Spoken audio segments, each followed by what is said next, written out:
Hello, good evening. Welcome. This is Hot Edition. We're live from our news about Desawe Kanda. Also live on Kesmi 107.1 in Tamale and beyond. We're live on W93.5 in Wa and beyond. I am Alfred Ocansey. And my name is Christabel Success Trevor. This evening, I am prepared to face Iyoko. NDC's third National Vice Chair, Abanga Yakubu Al-Hassan, declares as he denies accusation of involvement in Galamsey activities. Stay with us. We've got details for you, a reaction from these two persons who have been named in this particular latest development to the fight against illegal mining here on Hot Edition on 3FM 92.7. As of today, I have not received any official communication from Iyoko. But should I be invited, I will avail myself and assist in any way necessary to bring clarity to the matter, my brother. That's the NDC's third National Vice Chairman, Abanga Yakubu Al-Hassan, who has declared as he denies accusation of involvement in Galamsey activities. This evening, we'll delve into the Attorney General's directive for Iyoko to investigate two NDC National Executive members allegedly caught in illegal mining. Stay with us. ECG board terminates more than 200 contracts worth over $200 million in procurement deals under the previous NPP administration. Also, police arrest alleged drug kingpin in Tamale in a major crackdown. Details coming up shortly.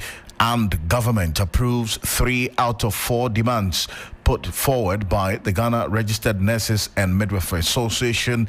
Stay with us here on Hot Edition. In the next 1 hour, we have these and more in the world of business and sports. Let's get into a summary of the news.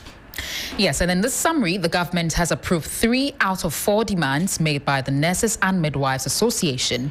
At a news conference in Accra on July 16, the association's president, Perpetual Ofori Ampofo, announced that book and research, uniform and fuel allowances will be included in the mid-year budgets. However, the 8% non-basic allowance has been suspended due to errors in computation. The Minister of Energy and Green Transition, John Jinapor, has revealed that the board of the Electricity Company of Ghana, ECG, has terminated 202 contracts valued at $227 million. The minister disclosed this during a press briefing at the Government Accountability Series on July 16, 2025. He noted that the remaining 147 contracts are being subjected to additional strict scrutiny and may be terminated depending on the findings. Now, Rafael Mensah, an IT engineer wanted by the Office of the Special Prosecutor, OSP, for his suspected involvement in a corruption-related crime, has turned himself in. Mensah showed up in court on July 15 and was granted bail with strict terms. He was out of the country when a wanted notice was issued for him on July 8, 2025. Mensah has been charged by the OSP with aiding and abetting the improper use of a public office for personal gain in violation of sections 20 and 179C of the Criminal Offences Act 1960. And finally, former Ewutu Senya East MP Mavis Hawa Kumsin has declared that the violent assault she endured during the Ablikuma North parliamentary rerun will not force her out of politics. Speaking on Wednesday, the embattled former Fisheries Minister framed the attack as evidence of her political influence, asserting that the ruling National Democratic Congress perceives her as a strategic threat. Madam Kumsin doubled down on her claim that the July 11 attack, where she was kicked, stomped, was politically motivated. We have this and a whole lot more on our website, 3news.com. Make time and visit there. Over to you, Alfred. Oh, thank you. Let's get into the stories now here on Hot Edition. As one that indeed we broke the story on Ghana Tonight last night. NDC third National Vice Chairman Abanga Yakubu Al-Hassan has vehemently denied his involvement in illegal mining activities. It follows the Attorney General's directive for the Economic and Organized Crime Office, Iyoko, to investigate Abanga Al-Hassan and the NDC national organizer, that's Joseph Yamin, for alleged activities linked to Galamsey operations. Now, the directive comes hours after President John Dramani Mahama declared the widespread environmental devastation caused by illegal mining a national emergency, promising urgent action to confront the deepening crisis. It also follows recent accusations from some concerned small-scale miners who allege that Joseph Yamin and Abanga, in collaboration with some national security operatives, were backing a rogue anti-Galamsey task force terrorizing legitimate small-scale miners. Now, in a letter dated July 15, the Attorney General also expanded the scope of the investigation to include matters raised in the Professor Frimpong Boateng's report on illegal mining. IOCO has also been given the authority to invite the CEO of the Minerals Commission to assist in an investigation. Now, first, let's listen to the third vice chair of the NDC, Yakubu Abanga, who has indicated his preparedness to face IOCO if invited. He spoke to Marwana Agbeta some few minutes ago on this particular matter, and the latest from the Minister of Justice and Attorney General to IOCO to look into the matters regarding these two NDC National Executive members who are alleged to be involved in Galamsey. I want to state equivocably clear that without any reservation that I have never and will never be involved in any Galamsey mining activities at any point in my life, or behind any task force. These allegations, my brother, are baseless, malicious, just intended to impugn my heart and reputation. My brother. On the claim that you've never been engaged in any illegal mining activity, do you own a mining concession? A mining what?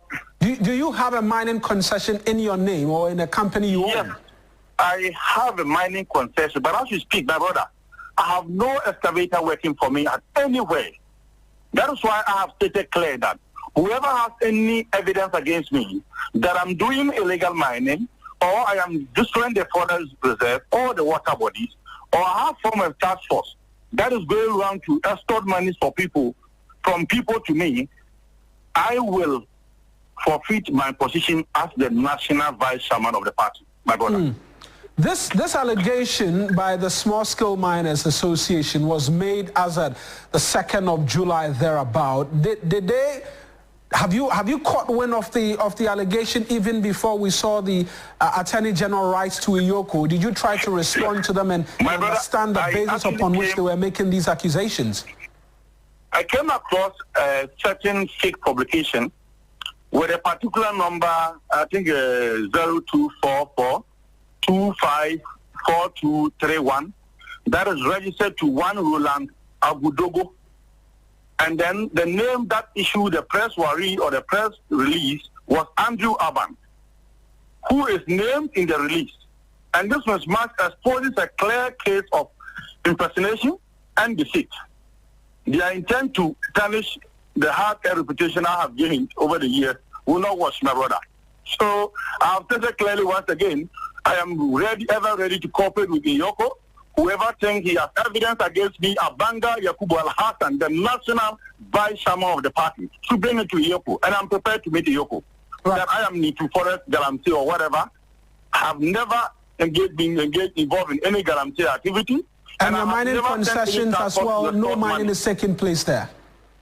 My brother, I'm saying I am not mining in any way. And if they have any evidence, my brother, they should produce it. That is why I have said that if anybody is able to provide any evidence, this is a very serious something. And this is about my reputation is in line, my brother. This is about integrity matter. I have a principle in my in particular, most anybody close to me will tell you that Abanga is very principled. And one principle I believe is that integrity is better than riches, my brother. So, not to go longer, briefly, whoever has any allegations against me should provide it to IOCO. And I am fully prepared to meet IOCO to defend myself. Have you received, finally, have you received any invitation from IOCO as at now inviting you for these investigations? As of today, I have not received any official communication from IOCO. But should I be invited, I will avail myself and assist in any way necessary to bring clarity to the matter, my brother.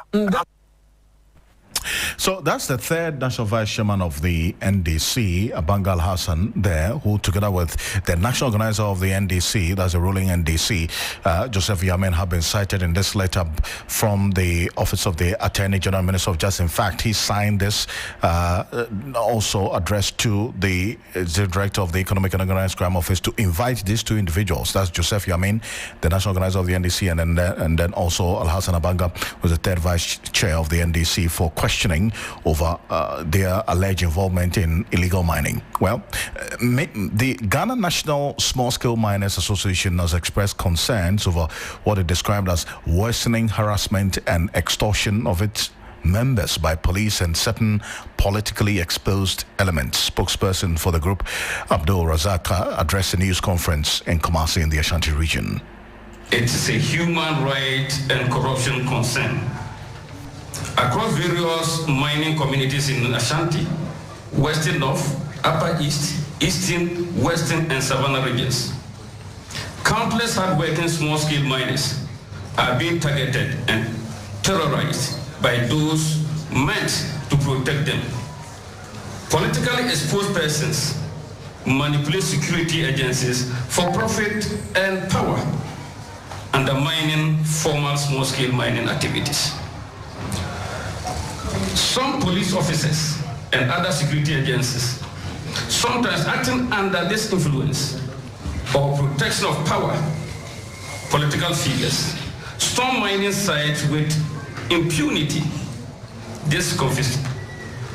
confiscate equipment, demand illegal payments, and in some cases, violently eject miners from land they have legally licensed to mine. Some police checkpoints target miners in possession of gold and accuse them of illegal possession of gold despite engaging in legitimate mining operations. Behind many of these operations are politically exposed persons, individuals who, using their influence and connections, have turned public authority into private enterprise. So that's the spokesperson for the group. That's Abdul Razak addressing a news conference not too long ago. This is the Ghana National Small-Scale Miners Association. Let's stay a bit further on this. And Darryl Bosu is the Deputy National Director of Environmental NGO that's Arucha, Ghana. They have been leading this entire campaign against illegal mining, and they have also been reacting to this latest development from the Attorney General's office. He's joining us right now. Darryl, thank you for connecting with us. Good evening, Alfred, and also very happy to be with you. Yeah. Great. Now, first off, how does this development strike you? This latest from the Attorney General's office citing the national organizer of the ruling NDC and then a vice chair of the NDC for their alleged involvement in illegal mining. Alfred, I think that, we are very happy that these developments are coming out. And I say this because we have in the past been complaining seriously about certain persons connected to the government, either directly in government as appointees or whatever, or even connected to the party in government.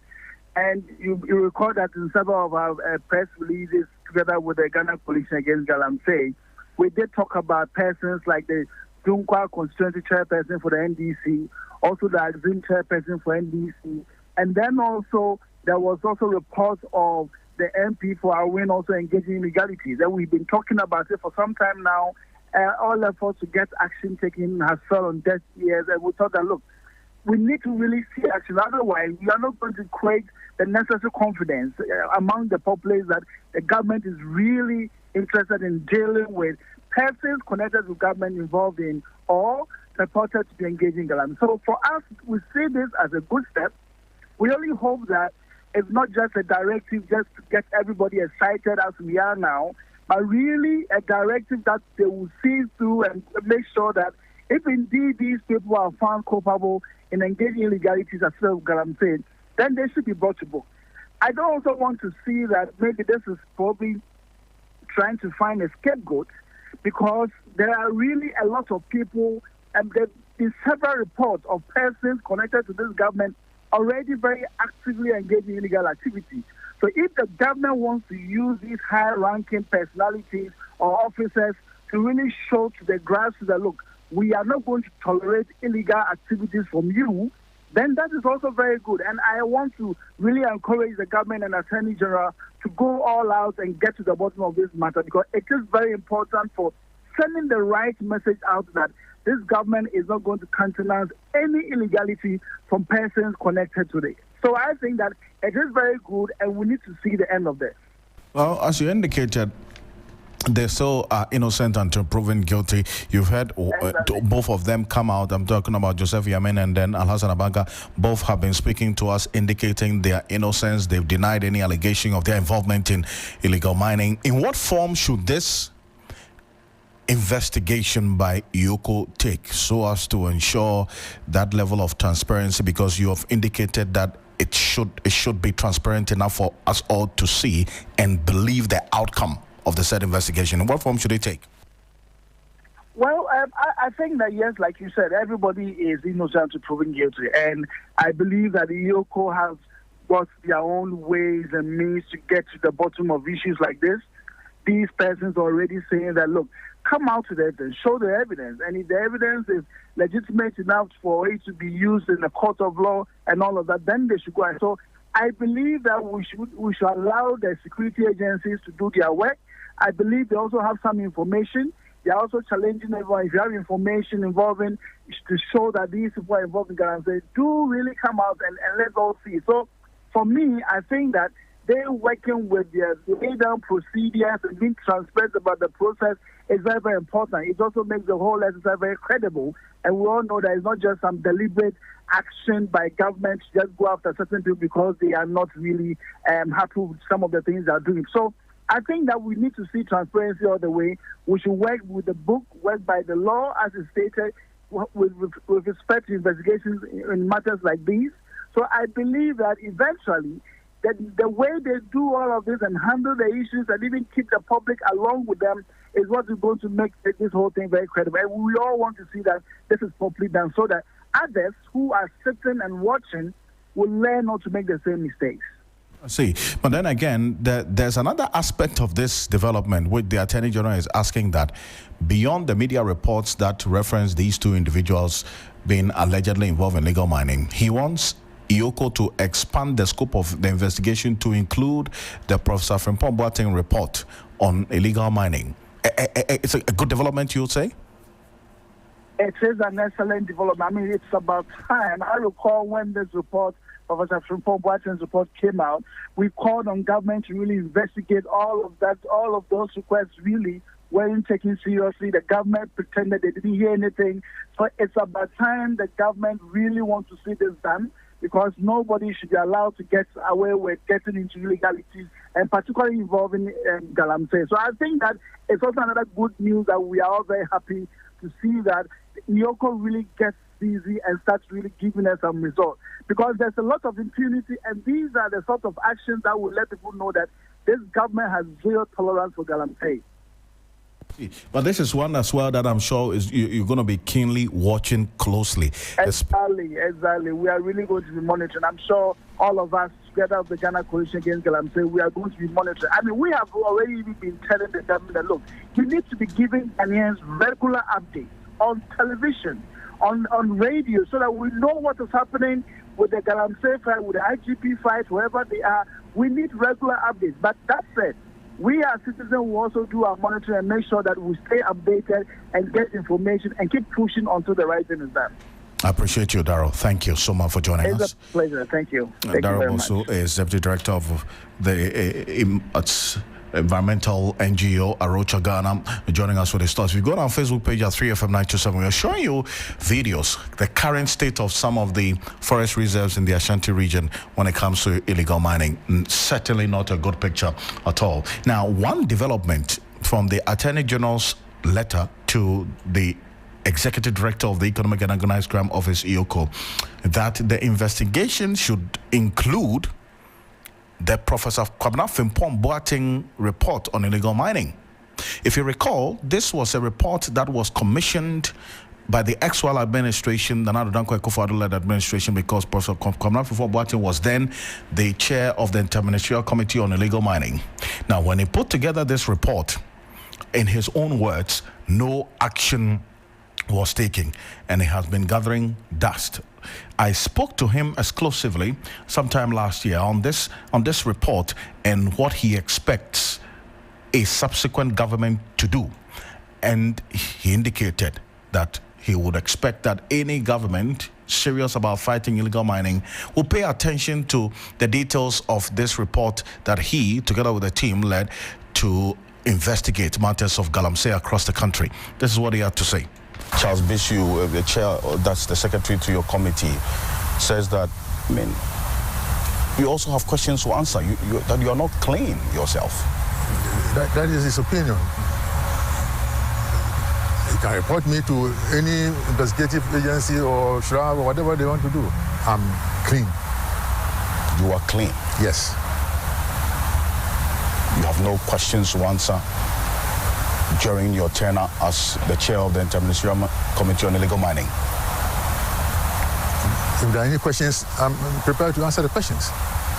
Bring it on. Bring the questions on. They will answer. But as I say, I don't want to go into what people say because you can't change some people's opinion, and let them go ahead. And if Ghanaians will believe them, we'll see. The presidency sent journalists to his residence at Chebi to show them, like the garden we are in now. In your report, you said that you received a call from one Eric Enchi about activities of illegal mining close to the president's wall, and then part of his garden was affected as well. When they went there, they didn't, well, the videos they showed us, and including the chief of the area, asking that you should come and show them where the illegal mining was taking place. I think that question should be posed to Eric Enchi. That's what I will say for now on that question. Nothing more. I'm done.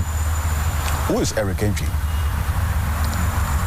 You know him. I've described him and so on. You know. So see, Mr. Ocansey, I don't want to go and quarrel with Nananom elders in Chevi and so on if they say, see, this thing is 3 to 4 years old, and I'm going to quarrel with anybody if they say it didn't happen. Fine, that's their opinion, but I'm saying that it happened. So I'll not. Ghanaians should decide. And Ghanaians want to know, hear from you. No, I'm done. I've told you already. The person to answer that question is Eric Enchi. And Eric Enchi is alive? Yes, alive. Beyond the report, what, in your view, seeing everything that's happening? I'm not going to mention anything about this illegal mining in the open, in public. If there's a committee, if there's a body, if there's anything that is working towards, you know, anything, and I'm invited, I'll go there and give my opinion and my views. But it doesn't help, you know, in this talk, you know, going over, you know, these things over and over again. You talked about the environment and some of the benefits in there. If this continues, what are we doing to our own lives? Everything we eat, or most of the things that we eat, are from plants. In the fields, in the forest, and so on. So one can say, in a way, that the forest, the plants, are our supermarket. That's where we get our food from. And as we sit here, these plants utilize the carbon dioxide that we breathe out, the sunlight, water to grow and to produce their food, the food that we eat. That's Professor Kwabena Frimpong Boateng, was the chair of the Interministerial Committee on Illegal Mining. I sat with him for that exclusive interview some 7 months ago on the details of the report, and he expressed his sadness that nothing in terms of the recommendations in that report has been implemented so far, even though it was commissioned by the ex-Wal administration. But if you, just for the uninitiated, I'm going to run you through the highlights of this Frimpong Boateng report on galamsey, which has become a subject of conversation now and in consideration by the Attorney General, who has indicated that IOCO should expand the scope of the investigation on this latest on illegal mining to include this Professor Frimpong Boateng report. The mandate and the setup of this interministerial committee was established in 2017 by the then president, Akufo-Addo, to combat illegal mining. Now, it coordinated vetting, licensing, training, and monitoring of small-scale miners. A moratorium was imposed on all small-scale mining operations enforced by the Operation Vanguard. There were some key achievements which they documented that over 4,000 miners were trained, about 1,350 mining firms were vetted and regularized. The community mining scheme was successfully implemented. Introduction of the Galam Stop, a digital platform for licensing and compliance monitoring. There were some major failures and setbacks, and this is where the issue is. There was massive environmental degradation, especially in forest reserves. The president's directive was often ignored by key agencies and ministers. Forestry Commission and Minerals Commission did not fully cooperate, with some actively sabotaging the anti-Galamsey agenda. Now, dredging and forest mining persisted despite bans. Soldiers continued to protect illegal mining operations after official withdrawal. Politicians and party officials were complicit or directly involved. And then there were scandals involving high-profile figures. Now, several top government officials, party leaders, and MPs were implicated in illegal mining. That's according to Professor Mbombwatin's report. Sabotage, cover-ups, or interference with enforcement. Now, the 500 missing excavators myth. You recall this story. Now, excavators were seized by the Operation Vanguard, but poorly accounted for. Some were sold or misappropriated by officials like Ekowusi and his accomplices. And then the list of people that were named in the scandals of their alleged involvement in illegal mining: Gabia Sarochidakon, lawyer, presidential advisor. He defended Heritage Imperial, a company accused of massive environmental destruction in forest reserves. Charles Owusu, who was then the director of operations for the Forestry Commission, claimed ownership of seized excavators in Bapotinting and allegedly involved in illegal mining with Chinese collaborators. Then there was the late Sir John Kojo Osofrie, the former CEO of the Forestry Commission, accused of giving forest permits for illegal mining, enabled Chinese mining in forest reserves as well. And then there was Joseph Albert Kwam, a former member of parliament for the Manson Kwanta constituency, was then a board member of the Minerals Commission. He denied this, but then again, this is going to be a matter and a subject for investigation as per the latest from the Attorney General and Minister for Justice. So this is a very interesting development we're going to keep an eye on in the coming days and to see how things play out here on Hot Edition on 3FM 92.7. Let's go straight to the northern region, specifically Tamale, and there's something happening there. Yes, Alhaji Sayuti, a drug lord in Tamale, has been arrested by the Northern Regional Police Command. Several boxes of tramadol were retrieved following a raid at his warehouse at Fo, a suburb of Tamale. About 400 boxes of tramadol, 120 mg were found, and this would lead us to our Northern Regional correspondent to get some more details, Alfred. Unfortunately, we lost him. We lost him on the telephone. We will try to raise Christopher Marco back on the telephone, but if you go on our Facebook page right now, we're showing you videos of what Christopher just read to us, and it's a troubling development right now. And what we're told that this person, Alhaji Saitu, described as a drug lord in Tamale, has been arrested by the Northern Regional Police Command. Several boxes of tramadol retrieved from him following a raid at the warehouse. We're showing you videos of the tramadol, several boxes of the tramadol that was retrieved from his hideout. And Christopher Marco has been following this strongly for us. Chris, what's the latest on this bust of involving this drug lord in Tamale?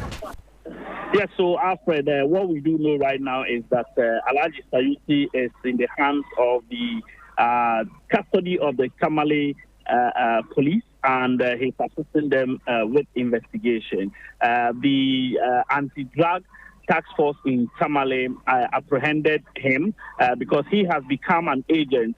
He supplied the chemical shops and other individuals who deal in the drugs in the greater Tamale metropolis. So when he takes custody of the drugs, he will now supply. He even has a warehouse where he keeps several quantities of these drugs and supply to the chemical shops and other sellers.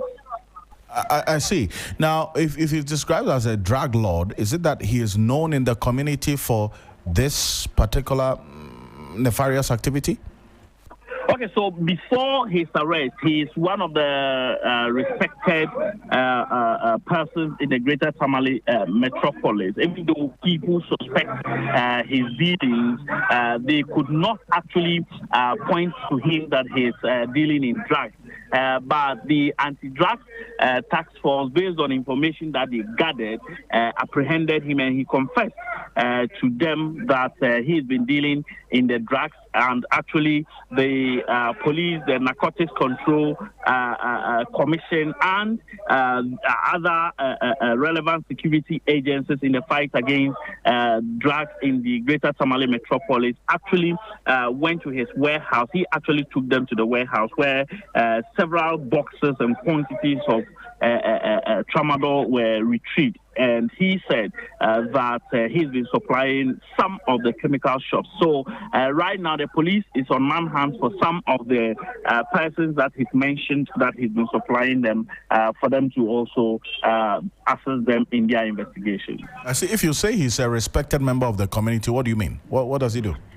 Yeah, so people in his community see him as someone who is God-fearing, because he always goes to pray with them. He does everything with them. So for residents in his area, they believe that the way he appeared in the community, they never thought that he would be dealing in drugs. And so they are very surprised that he himself has actually opened up that he has several quantities of drugs in his warehouse, and actually took the police there to pick them. I see. And then talk about the community itself as well. I know you've been talking to a number of them. How have they been reacting to this latest development? Yes, mixed reactions, because others believe that once he's doing that and also supporting the community in which he lives, they believe that he is not forcing people to take the drugs. Other members of the community also believe that if people like Alfred Ocansey and others are apprehended, it means that the youth who are engaged in the abuse of these drugs will stop. And so mixed reactions in the community, but majority of the people in the greater Tamale metropolis are happy that at least the security agencies are making a headway in the fight against illicit drugs. And I appreciate this update, Chris. Thank you so much for joining us. Christopher Marco is our Northern and Savannah regional correspondent. So here's what we do now. If you go on our Facebook page right now, we're showing you videos of these several boxes of tramadol, which were retrieved following a raid at the warehouse of one Alhaji Saitu, who has been described as a drug lord in the Tamale metropolis. He has been arrested by the Northern Regional Police Command. About 400 boxes of tramadol, 120 milligrams were found at this said warehouse illegally. And we'll keep an eye on this and get you some more details in the coming days. As with some energy story, and the board of the Electricity Company of Ghana, ECG, has directed the outright termination of more than 200 suppliers' contracts entered into by the former management under the erstwhile MPP administration. Minister for Energy and Green Transition, John Jinapo, who disclosed this at the Government Accountability Series at the Jubilee House, also revealed that some additional 145 contracts are currently under review and may be terminated if it becomes necessary. The move, he said, forms part of a broad agenda to reduce cost, wastage, and ensure value for money. Take a listen.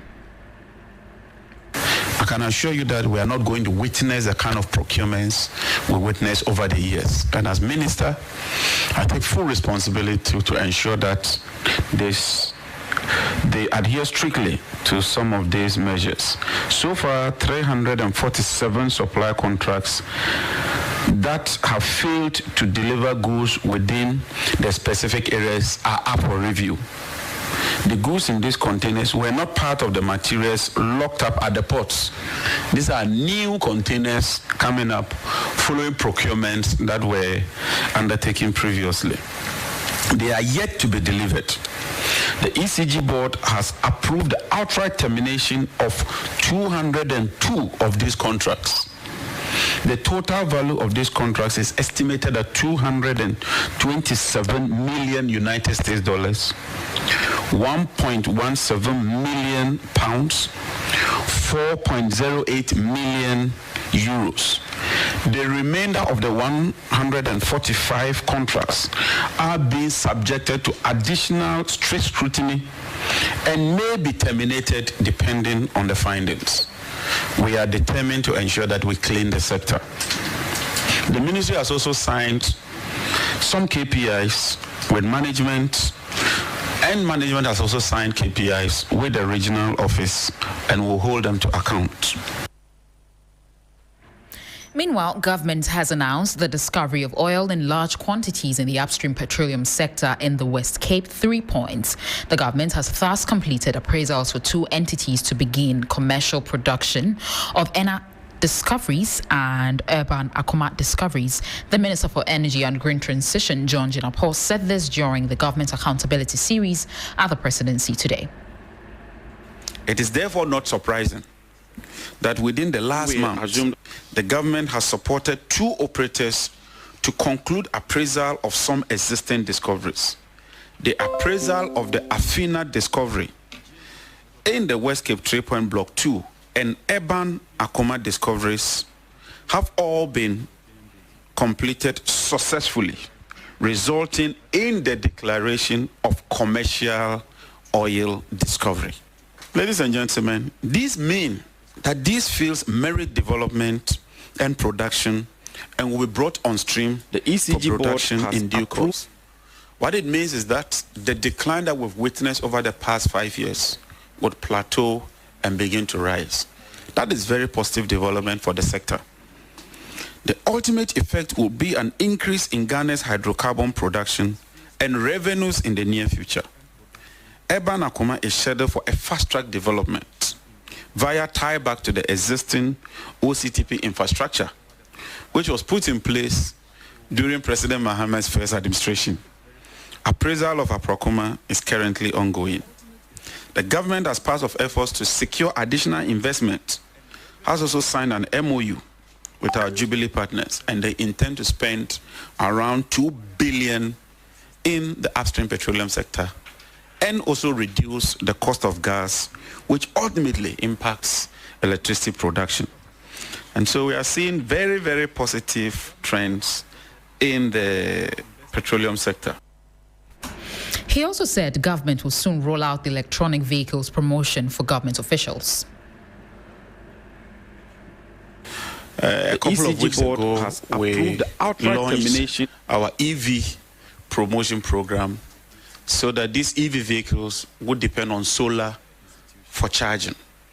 I commissioned the first one at the Energy Commission, and as part of government efforts, we are importing the first EV vehicles for government agencies.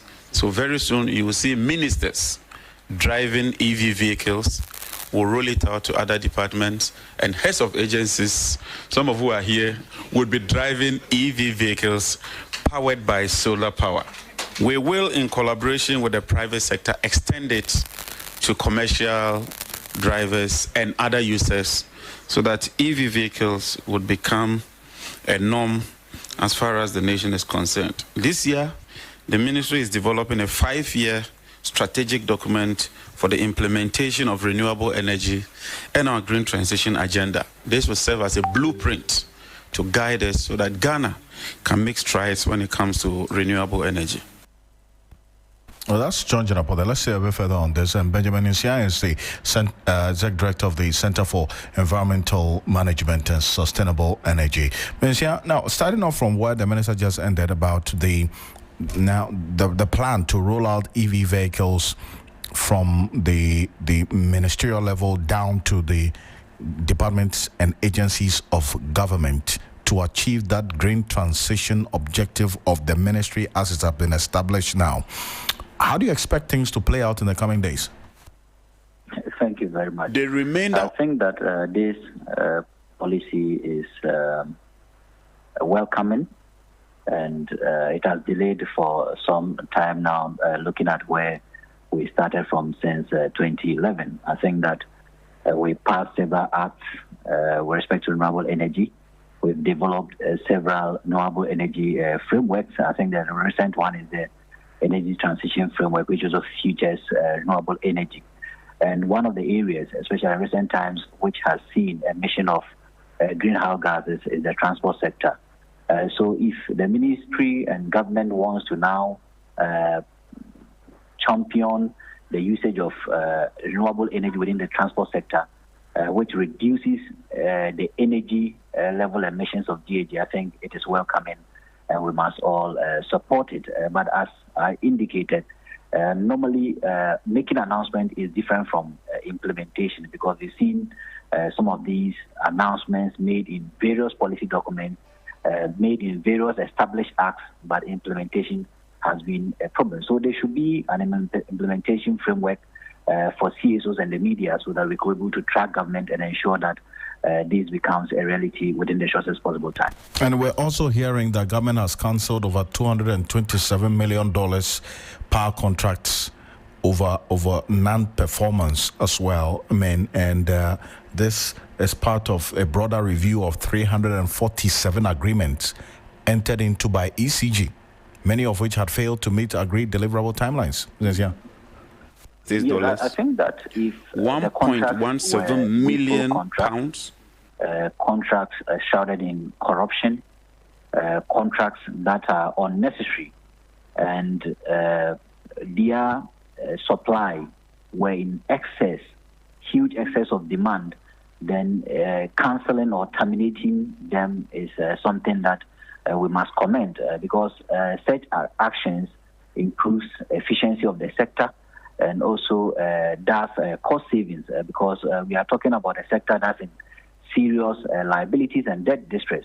So any activity that will engender cost savings and efficiency must be something commendable. I think that we must commend the Ministry of Energy for taking this particular action.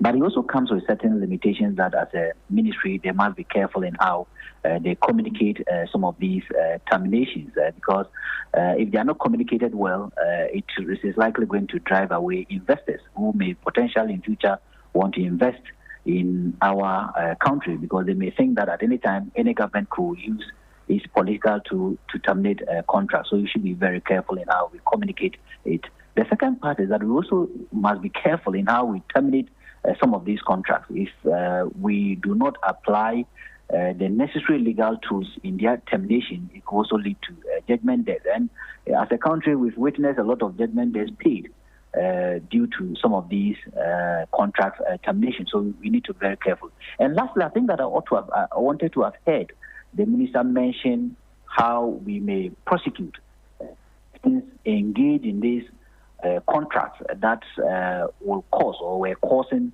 these states huge sums of money, because certain penalization of state actors will ensure that in future none engages investors in huge contracts that are detrimental to the development of this particular country, especially a distribution company like ECG.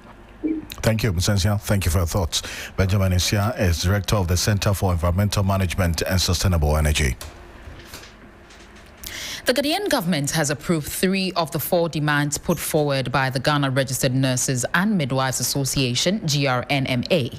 At a news conference in Accra, GRNMA President Perpetual Ofori Ampofo announced that book and research allowances, uniform allowances and fuel allowances will be included in the mid-year budget. However, the 8% non-basic allowance has been suspended due to computational errors in its formulation. Ofori Ampofo also confirmed that the association has called off plans for a second strike, citing progress in negotiations. The GRNMA has previously embarked on a nationwide strike in early June 2025, withdrawing outpatient and emergency services before escalating to a total shutdown of nursing and midwifery services on June 9. The strike was driven by long-standing grievances, including unpaid allowances, poor working conditions, and disparities in public sector salaries. The association's demands included 1. Payments of unpaid stipends, some delayed for over a year. 2. Improved allowances, that's book or research uniform and fuel. 3. Implementation of the condition of service agreement. And 4. Review of salary structures to address inequities. Now let's take a listen to Perpetual Ofori Ampofo when she addressed a news conference. Additionally, the meeting agreed as follows: that 1, the employer would write to its agencies to implement the continuous professional development allowance, including the pain and earned renewal, the 13th month allowance, the medical subsidy, and other related category 2 and 3 allowances as contained in the collective agreement. 2, the employer is to ensure that all nurses and midwives have their accumulated required CPDs and are duly licensed by December 31st, 2025 to start practicing legally by 1st January 2026. Having considered all that has transpired on our front as workers, we wish to reiterate that we are here because someone chose to forget the collective agreement of nurses and midwives of Ghana during the transition. Someone also chose not to include the cost of our collective agreement in the national budget. Read on 11th March 2025, and more importantly, the fact that a small section of our fraternity chose to curtail the implementation of our collective agreement last year. Well, that was the Ghana Registered Nurses and Midwives Association President Perpetual Ofori Ampofo. The minority in Parliament is demanding the immediate dismissal of YEA CEO Malik Basintali and MDF boss Hannah Bisu over what they say is their glorification of the chaos at the Blekuma North constituency rerun last Friday. The minority say the two officials glorify the chaos which occurred.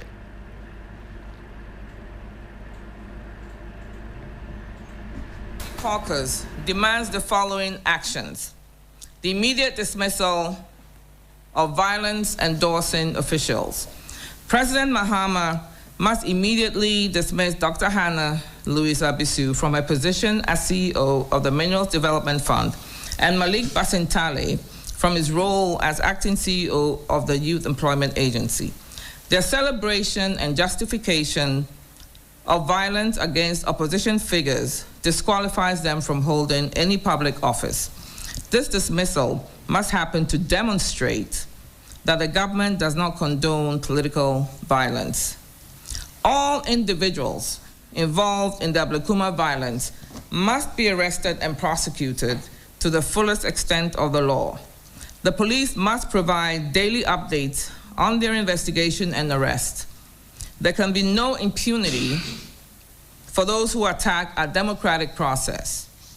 The Ghana Police Service must conduct a thorough investigation into their security failures, including the alleged role of Chief Superintendent Lumor Frederick Sunanu. Any officers found to be complicit in the Blekuma North violence must face immediate dismissal and criminal prosecution. President Mahama must publicly condemn the Blekuma North violence and personally apologize to Honorable Mavis Hawakumsun, Nanekwe Friye, and all the victims of the violent attacks. His statement must be unequivocal and without any qualification or justification for the violence. Addressing journalists in Parliament, MP for Itiwa West Laurette Koko Asante on behalf of the NPP group demanded that President Mahama dismisses the two government officials to signal his abhorrence of electoral violence.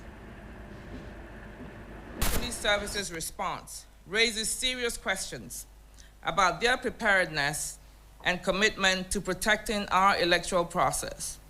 Security personnel were overwhelmed by the perpetrators, failing to prevent these attacks on political figures, party agents, and journalists. More concerning are allegations surrounding Chief Superintendent Lumor Frederick Sunanu and his potential role in facilitating these disruptions. These allegations, if substantiated, would represent a grave breach of public trust and professional duty. The police service must demonstrate that they are capable of maintaining law and order during electoral processes, or their failure will continue to undermine public confidence in Ghana's security institutions. The targeting of journalists during the Blekuma North parliamentary rerun represents a particularly grave assault on press freedom. A Joy News reporter was physically assaulted, while GH1 TV journalist Ajekum Banahin was attacked by a police officer at the Church of Pentecost, North Odoko Polling Station 2. These attacks on media practitioners are fundamentally incompatible with democratic governance. Press freedom is a cornerstone of Ghana's democracy.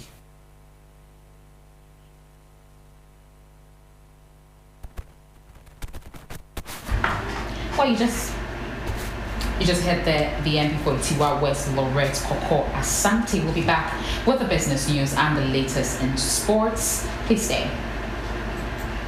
Hello, Ghana. It's a new year and Bills Microcredit is here to support your dreams. If you're not working but want to start a business, don't let money stop you. With just your Ghana card, you can get a loan to turn your ideas into reality. Already running a business? Need more capital? Or are you a salary worker looking for extra funds? Bills offers fast and easy loans with no collateral, no deposit, and no SUSI savings required. Wherever you are, whatever you need, Bills makes it happen. Call Bills Microcredit today. Call 0596 920 833 or 030.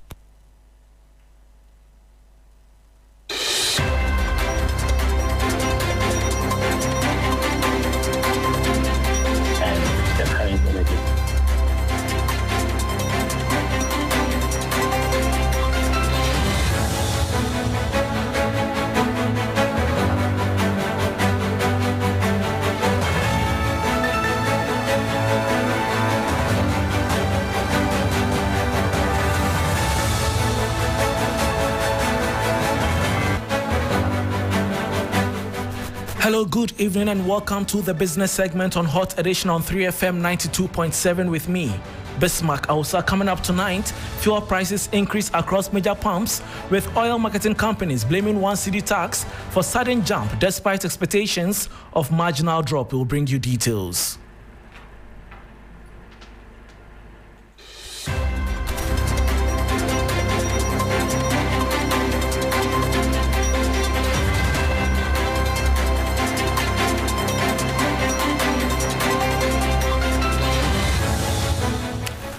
Thanks for your company. Now to the details. Some oil marketing companies, OMCs, have begun adjusting fuel prices at the pumps from today, July 16, 2025, triggering a fresh round of hikes blamed on government's new one cedi levy on the market. The Chamber of Oil Marketing Companies, COMAC, says prices could have rather gone down this pricing window but for the imposition of the new tax. The following 3 Business News Desk report has details.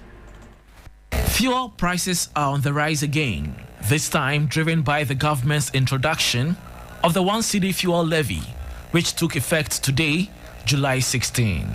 Major oil marketing companies say the tax has wiped out what would have been a marginal reduction in prices this week. Goal, one of the leading players, is now selling a litre of petrol for 12 cedis 88 pesos, up from 12 cedis 07 pesos. Diesel has also seen a sharp jump, now 14 cedis 38 pesos per litre from 13 cedis 20 pesos. Market leader Star Oil is selling petrol for 12 cedis 58 pesos, with some branches quoting 11 cedis 99 pesos. Diesel is going for 13 cedis 99 pesos at most outlets, with others charging slightly less at 13 cedis 79 pesos. Chief Executive of the Chamber of Oil Marketing Companies, COMAC, Dr. Rivesinopon, tells 3 Business that but for the new tax, prices could have gone down by about 2% this pricing window. Meanwhile, the Chamber of Petroleum Consumers, COPEC Ghana, is calling on government to review existing taxes on petroleum products. Executive Secretary Duncan Amwa says such a move could ease the burden on consumers even as the levy is rolled out. We are reminding government that on the current price build-up of petrol is a lot of waste padded as taxes that they could go through and remove some of them. For now, consumers will have to brace for the ripple effects of the new charges as more OMCs are expected to announce price adjustments in the coming days. And that was a 3 Business News Desk report on fuel prices increasing across major pumps, with oil marketing companies blaming the one cedi tax for sudden jump despite expectations of marginal drop. Let's hear now from a section of Ghanaians raising concerns over government's implementation of the one-cedi levy, which took effect today. Enti sa aban na bai ro se tax ye de betoto so no obeyi ye firi wan de aban dada na ye wan ni na so so bai wa fa contract cbd wan si di bia betoto. This government promised to scrap taxes, but now it has added one cedi tax to fuel prices. Wom se fuel no and say dan ko suru mum but ye ko adwuma ye nya hwe na sisi a wom asan de one cedi abetoso no aban na ye sere no. Fuel prices have not gone up that much, but business is not good. Adding one cedi to fuel prices is not good. The prices of the fare remain constant. It hasn't affected the prices. So we're paying the same fare, even though there's been an imposition of one cedi in fuel prices. They've not changed the fares. It's still constant. I bought a car from Koforidua to Accra this morning. I paid 50 cedis. Initially, it was for something, so I'm sure there has been an increment in the fare. Yes. And those were a section of Ghanaians raising concerns over government's implementation of the one cedi energy sector levy, which took effect today. Let's move on to some other stories now. And chairperson for the sector skills body for construction, Francis Amegaibo, says the persistent challenges, including digital divide and widespread need for teacher training in technology, is eroding efforts are strengthening the integration of ICT in sector skills development. Francis Amegaibo, who is also the executive secretary of the Ghana Real Estate Development Association, was speaking at a meeting with the Youth Employment and Skills chapter of the Pan-African Coalition for Transformation, YESPACT. The meeting was convened under the theme, Decent Work for Ghanaian Youth, Enhancing Labour Market Policies to Tackle Underemployment and Skills Mismatch. As part of the educational reforms that is ongoing, there is a body that has been established called Sector Skills Body. And that's an industry-based body that is collaborating with CCTVET when it comes to technical education in Ghana to advise and collaborate with government on what the industry needs in a nutshell. So that's why we're involved. So when there's anything going on in terms of education, obviously industry, which is the number one beneficiary of skills training, obviously must be consulted to lay some inputs in any policy direction or anything relating to skills training. Of course, industry must be part of it. So that's And that was chairperson for the sector skills body for construction, Francis Amegaibo. Meanwhile, team lead for skills and innovation at the Youth Opportunity and Transformation in Africa, YOTA, Eric Saforo, said the policy brief will whip skills sectors in line. We know that there are developments in industry where ICT is being used, and we want to ensure that in the training of young people, the ICT also features prominently in their education. So we want to bridge that gap, and in bridging that gap with ICT, we want to bring ICT right into the classroom. So we're looking at the new or the revised ICT in education policy to be able to solve this problem where we get ICT into the classroom, and to do that we need collaboration with industry and education, where industry players come in and are able to tell us the right tools and ICT need that are required in industry, which can be infused in education.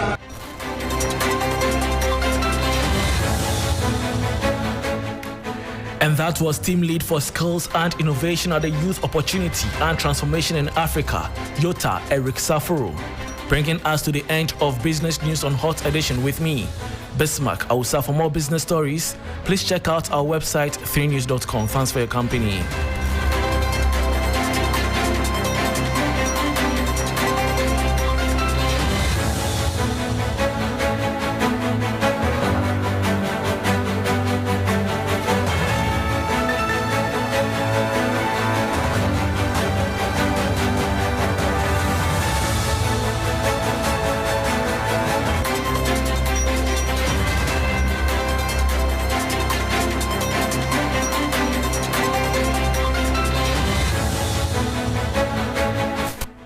Well, thank you for staying with us here on Hot Edition on 3FM 92.7. My name is Christabel Success Trevor. DJ Faculty is standing by.